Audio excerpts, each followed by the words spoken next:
Hi, my name is Shaul Judelman. I live in Tekoa, just southeast of Bethlehem. Tekoa is next to Tekoa. It's a Palestinian town, right next to each other. It's in the West Bank, or southern Judea, just above the Dead Sea.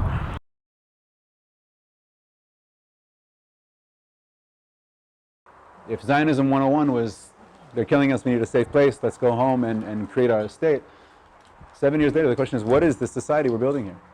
And why is it? What does it mean a Jewish state? How does Judaism and Jewish values and Jewish tradition come to play within the way we design our economy? Because for me, Shemitah is not a mitzvah. Shemitah is an economic model. It's a Jewish just economy. 6 years of capitalism, and a seventh year you recognize the person in this land who you're profiting off of is your brother or your sister. You have responsibility to them, and how do you work that into a national system? And most of my life in Israel has been about that question, using Jewish themes to address social issues and society issues, religious, secular tension in this country, which, as you know, is a pretty big deal.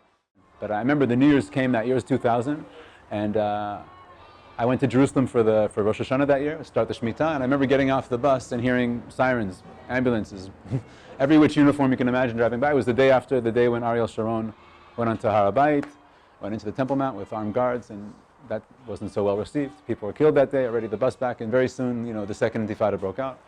I stayed on kibbutz for about 5 months, and then I wanted to know more about Judaism, so I ended up moving down to the Gush, to a little town here called Bat Ain. It's a little settlement just west, about 3 kilometers west of here. And there's a yeshiva there, and I started learning in the yeshiva and spent the next 6 years studying Judaism, and became a Rav and whatever. But I also was a very heated part of this conflict, heated time of this conflict, I'd say.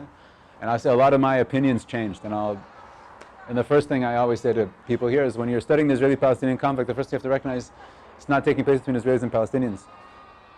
It takes place between us and them. That's like every conflict. That's where there's a group of us, there's a group of them. Nobody cares who you vote for when they see an Israeli car going by. You're subject to a rock. If you're a Palestinian and you're going through the junction here, I don't know if you're going to work, to school, or to do something bad. I'm from a soldier, I have to stop you, and you're a Palestinian, you're one of them. And this conflict reduces you to that level of identity, and that's who we are. The moment in the early 90s to see Rabin, the arch terrorist and the arch general, or the oppressive general and the freedom fighter, however you want to see it, putting their hands together saying, this is going to be over, we're going to make peace, it's going to cost us, we're going to have to give up the heart of it, we're going to give up sovereignty, we're going to give up holding on to the West Bank. For us, 90%, Palestinians are going to give up their claim to 78% of historic Palestine, but we're going to make peace, we're going to put that behind us and move forward. And that was an amazing sense of hope. It was there for a few moments. It's about as distant now as the times when Abraham pitched his tent just over there, I think. But there was that hope, and began the peace process. Now everybody agrees, everybody knows, 25 years later, the peace process hasn't worked out so. It's a bit fallen off the tracks. But don't worry, we've got the roadmap for peace. It needs some support. We've got the quartet. We have Mr. Blair and Mrs. Merkel and Mr. Kerry and Mr. Trump and Mr. Kushner, everybody coming to get if we just get Abu Mazen and Bibi back in the room to negotiate, why can't we just get this thing signed? That's all very well, but if you're on the ground, imagine you're a Palestinian the last 25 years enjoying this peace process. What have you seen? You've seen I think you have 3 times as many Israelis living over the Green Line, settlements growing. You have like a separation wall, you have wars in Gaza, you have occupation times X. As an Israeli, what have we gotten for peace? I'm sure you remember, the first suicide bomb was 1993, welcome to the peace process, and that just continued. In 2001, my cousin going to school in Haifa on a city bus, blown up, him and 12 other kids. We used to have rockets coming in from one border. Now we have from 1, 2, 3, maybe 4. And who's our partner for peace at the end of the day? Right? Fatah is the moderate party in the PA, right? More secular. Blah, blah, blah. I don't know if you ever visit their Facebook page. You probably do. You see it's not so inspiring. And they point to us. And they say, this government, this is the most right-wing government Israel's ever elected. Bennett and Lieberman, and Bibi, a partner for peace? I don't think so. There's no partner. There's no peace. By 2008, I, like many people, am on the other side of the mountains, where don't talk about peace process, talk about a deep sense of existential conflict. A very deep sense of us or them that's not going to go away. You think they'll ever see us as legitimately from here? You think they'll ever grant us the state? You think they'll ever give us rights? You think they'll ever... No, it's us or them. And that's the reality of the conflict for most people here on the ground. The faith that the peace process will be able to do anything, that negotiation will bring anything, no. Even the left in Israel now doesn't talk about peace. They talk about whether 67 is a defensible boundary or not. If you say it is a defensible boundary, they say we can pull out and we can end the occupation, and we can maybe move on with this somehow. Or you say it's not defensible, and you say, even if most Israelis aren't dramatically attached to Yehuda v'Shomron, but they're afraid to pull out because look what happened in Gaza, look what happened there. We're not, and that's where we all are. And with me, I know for myself, also in 2008, there was an attack in my town. A 12-year-old boy got an axe in his head. And I think until then, I could hold up the objective truth, right? The wonderful objective truth. The objective truth is that one person's terrorist is another person's freedom fighter. Right? So I experience a terrorist for somebody else, so somebody struggling for their people's freedom and everything they can do to whatever. That's objectively true. But how long can you remain an object in this conflict? And I know for me, with that attack, something broke. Don't call this resistance, freedom fighting. This is terror, hate, murder. And what do we have to do but be strong? And one of the dark aspects of the conflict right now is both sides can say, we tried peace. We gave up. Look what we were doing. And what did we get? And who are they? Who's over there? And that's where the conflict's deeply stuck. No faith in the peace process. No sense there's any partner over there.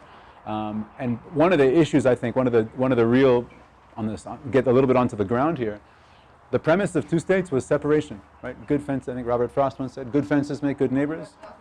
That might work in America, but good fences make good neighbors mean we now have a generation of Israelis and Palestinians who grew up never seeing each other. What do my kids know of Palestinians? They get on their Facebook feed and their news reports, which you know what that is. What do they see of us? Soldier, settler. That's all we get. There's nothing to counter that. Whereas the road to the Gush used to go through Bethlehem. And we used to stop and shop, and people in my town used to go and bake bread with Palestinians in Taqua. That was the reality here too. But that's gone. That's a distant dream. And I say, so this transition between those who in the world who see this as a peace process to be supported, to those who see this conflict as a deep sense of existential conflict, there's no partner. Why did I go from here to there? Was it, So I say, there's a political aspect of this, a political level of this conflict. There's religious dimensions in our identities and what's going on here and our beliefs. But at the core of the ground, why isn't there a masses of Palestinians coming up to the PA saying, just sign the deal, make the compromise, cut the line somewhere, just end this? And why aren't the Israelis saying, come on, go back to the table? It's not happening. Why not?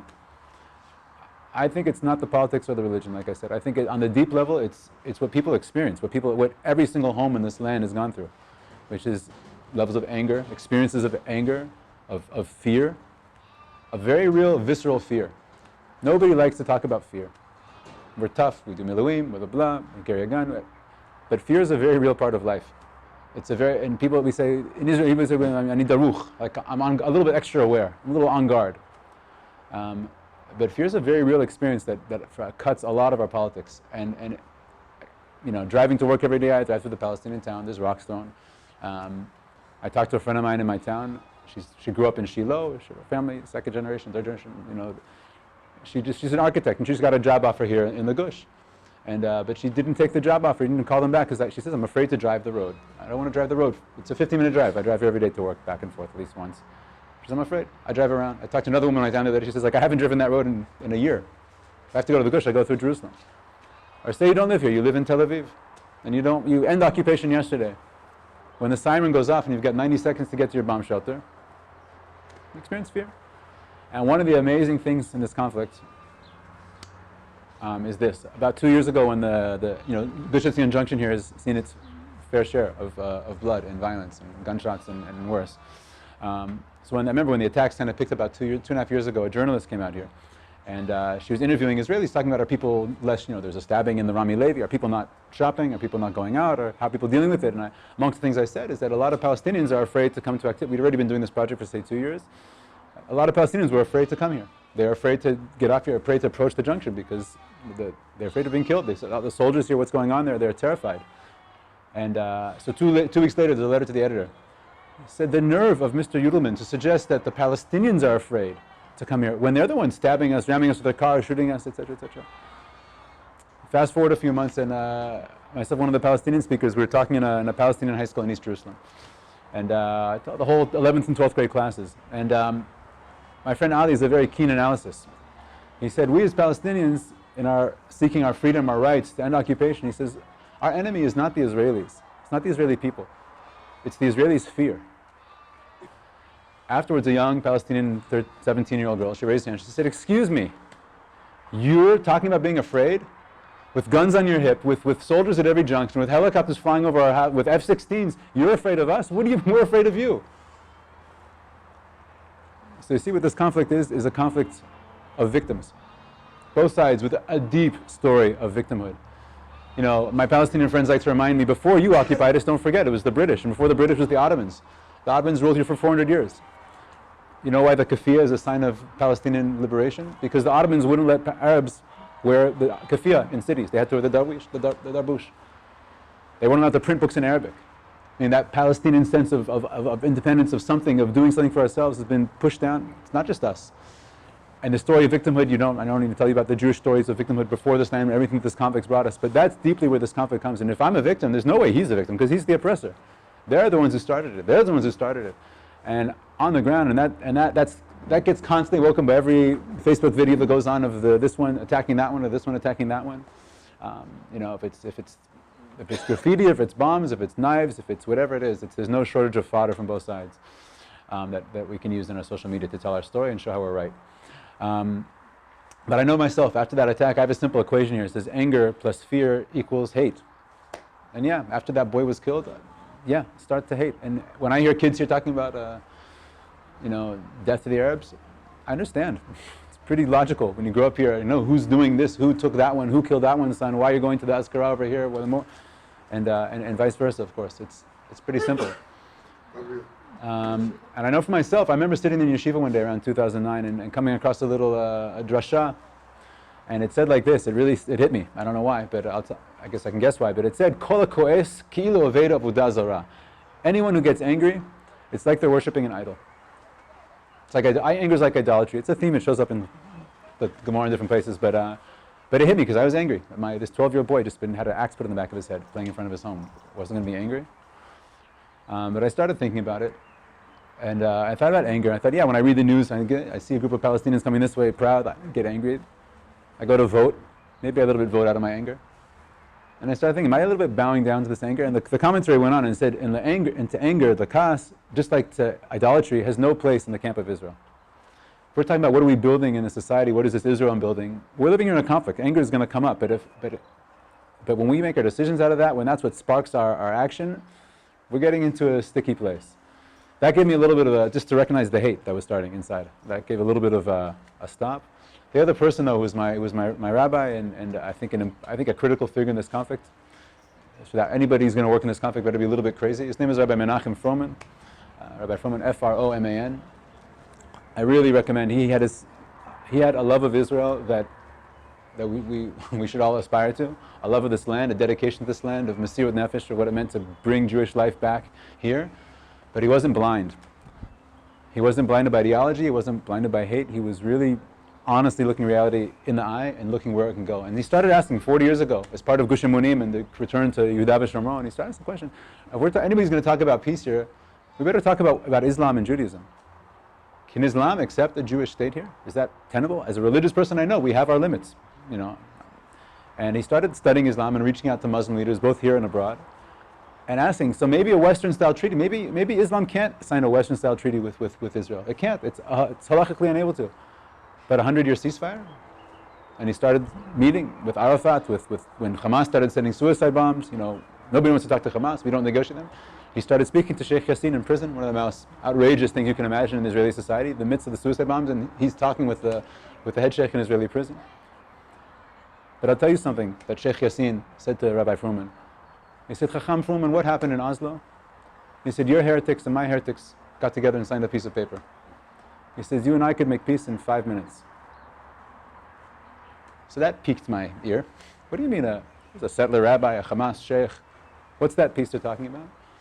I'll give a clue. That story that for me, a lot. What happens in this conflict is we serve our identities as Jews, as Israelis, as Palestinians. We're serving our identities. And largely, the way the discourse and the way things are set up is those identities, there's one land, it's mine. You're telling me it's not ours. I'm going to tell you it's mine. I'm going to tell you how it's not yours. And that's what goes on, right? That's the pro-Palestine, pro-Israel discourse so much. Across the street here's a kibbutz called Migdal Oz.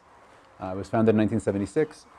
And Rabbi Fruman, a young rabbi in Gush Emunim, they invite him and his wife Hadassah to come and be the new rabbi of the town. And they arrived there. And Hadassah, his widow now, told me this story years ago. She said, we got there, I walked into this home, they showed us to our home caravan, but it's a good start, with such a sense of pride of the Jewish story of history taking place, to come and recreate Jewish life. I don't need to tell you, between Yerushalayim and Hebron, Migdal Oz, it's a powerful story. She said, just like my father created kibbutzim and kibbutz Lavi, and we're the chalutzim there, this is the next generation. Here we are, you know. This is the next story of Am Yisrael Chai, of Od Yishama, B'Arei Yehuda, V'chutzot Yerushalayim. Anyway, I said, it's here, it's living it. I said, I walked in with all this in my head and my heart, and she said, but I turned around and the rabbi was outside. I said, Menachem, are you coming in? He said, I can't. I said, you can't? What's wrong? He says, look.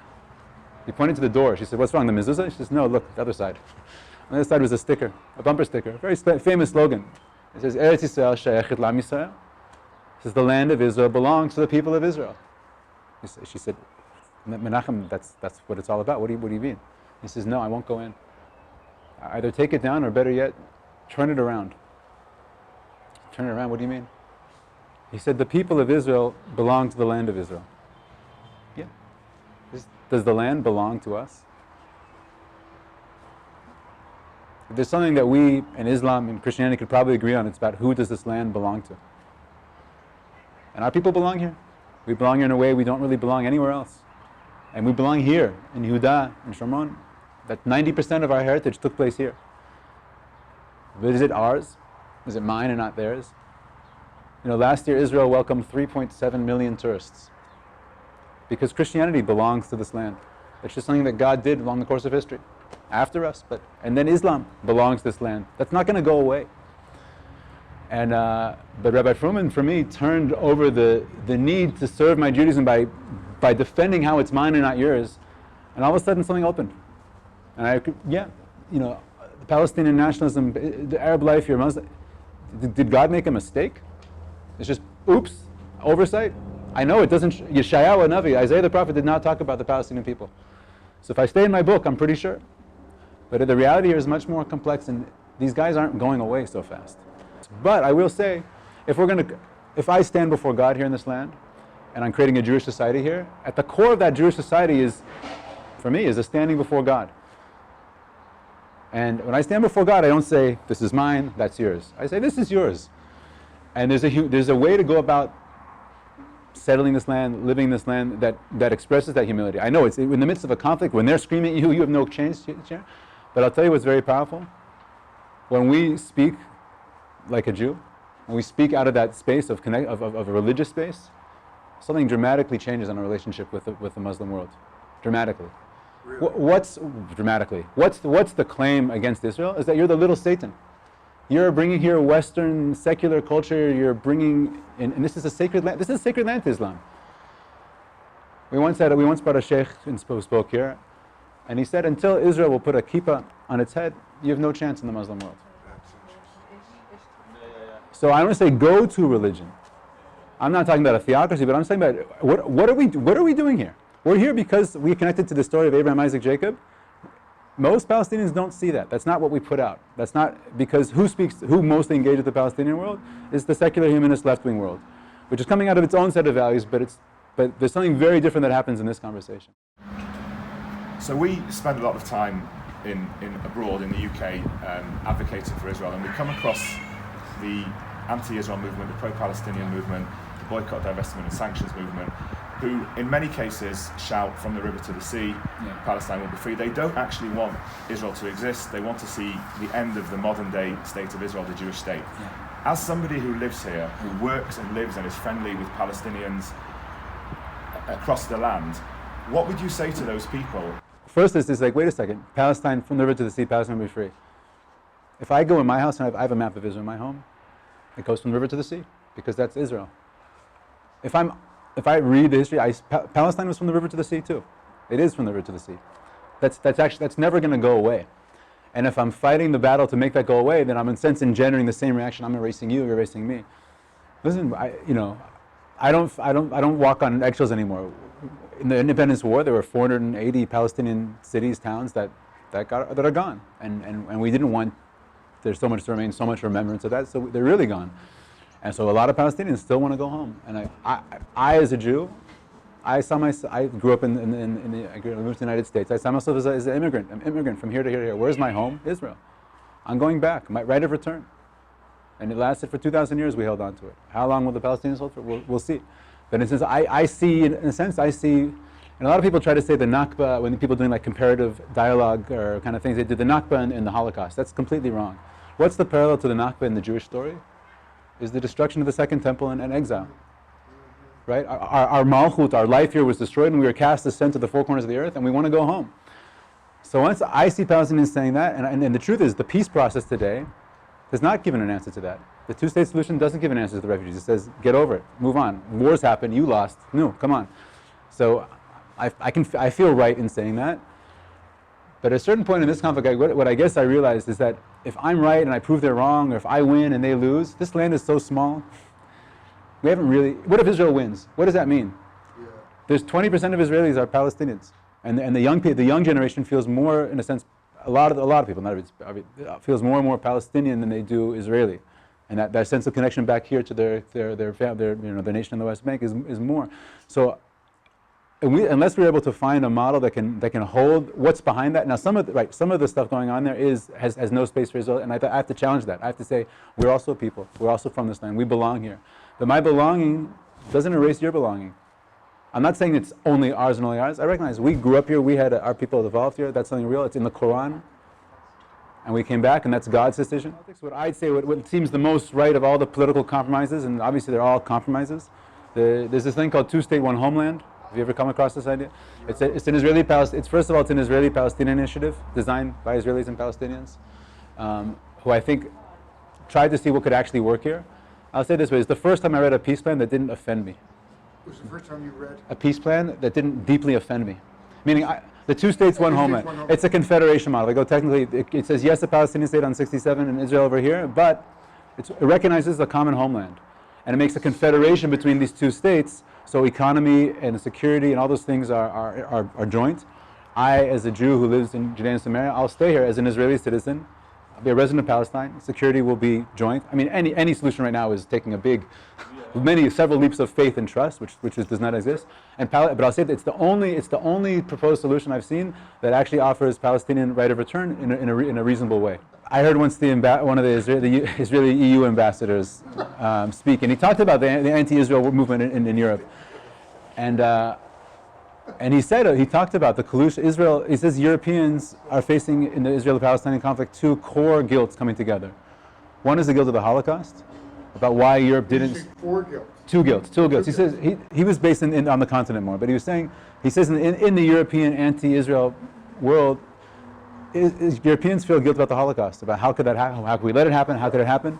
And one of the ways that they assuage that guilt is by saying, look, even the Jews, when they got in charge, they're doing basically the same thing. Yes, of course, they flip it. They flip it, they do that. And he said the other thing is about colonialism. Young Europeans, progressives, have a deep guilt that our continent ruled and conquered the entire world and put down. And so how do you affect that? Is you side with the Palestinians. And he says that those two kind of deep under psychology is definitely present in a lot of the discourse that once they deny Jewish nationalism. And the last question I've got for you is, what would you say to the BDS movement? Do you think that they are, from your experience, do they have support from the average Palestinian? Do you think that the BDS movement has a chance of succeeding? Because really, is it justifiable? Because really, when it doesn't listen to the core issues of the Israelis. If an Israeli is scared for the life of his child, he's not going to be cowed by the BDS. Right. No, I think the BDS is an excellent example of most of the symptoms of what goes on in this conflict.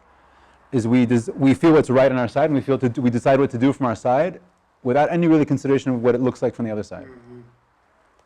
Right? If you're a Palestinian feeling our story's been put off the media, there's no way Israel ever comes to the table, we need to put pressure, but violence isn't getting us anywhere, so boycott becomes a very wise decision. If you know your enemy, you realize that boycotting Israel is probably the last. It's strategically, tactically, it puts the Israel. It's not like the Israeli. And if you look, many Palestinians fight this as an anti-colonial struggle, right? They're just like the Algerians fought the French, or the anti-apartheid work in South Africa, and they take those models and they apply them here without really wanting to admit that the Jews don't actually have anywhere else to go, and because of that, we're going to fight to the last person here. I say that many Palestinians on the ground. I think I heard the figure: 70,000 Palestinians are working in settlements every day. Ideally, they support BDS, but the reality on the ground is that our lives are like this, and I want a good job, and that's the most important thing for me. But when here in this project, we deal with the complexity on the ground, which is sometimes easier. Meaning, I have a Palestinian farmer here who has land next to a Jewish town, a settlement, we can help them gain access to the land. And who got them that access? There's a Palestinian town here. Last Monday there was a Supreme Court hearing. Because if you ever driven the road down to the Dead Sea, there's the Bedouins that are on the campus side of the road. So in a month and a half, all those camps are supposed to be bulldozed, and the government's moving them to Abu Dis, which is not a Bedouin town; it's a Palestinian town. Ethnically, they're not part of there.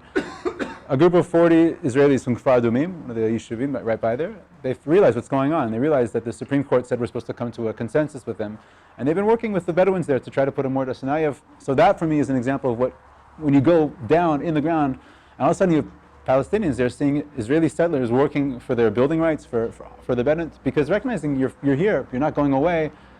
This is not, this is being done in our name, but it's ultimately not just. And that's the most powerful thing you can do to deflate the BDS movement, is have Israelis be able to say the word Palestine, be able to work to acknowledge those things and go in, and then you deflate the whole premise that Israel's not a partner to peace, and the only thing that's going to change them is and that's for me the real jujitsu move. The second question is in terms of what am I doing here? Because I believe that the Jewish connection to this part of the land is a deep expression of who we are. Giving up on that is not a way of building peace. I also believe that making the change on the ground here gives you living here means that I can go to Tel Aviv, I can say I'm against, I believe in two-state solution, I believe in going to Tel Aviv. It's not going to happen, it's not happening. I think the main thing to work on for me in peace work is trust. The average Israeli does not trust a Palestinian for half a second. And most Palestinians don't trust Israelis for half a second. As a civil society, you're right, I'm not government, the thing that I can most give towards any hope for a better future in this land is creating trust, and also not just on reasons for trust. For Israelis to see Palestinians going and visit bereaved Israeli families after a terror attack, to go to the mosque over there after they, last week a Palestinian farmer had his tire slashed and they graffitied, death to the Arabs on them. We went to go visit. And the people in the village saw this group of Israelis coming and sitting, replacing the mosque and the burn, that kind of work is the stuff that I feel is what you can do as civil society to take responsibility and to put something new in.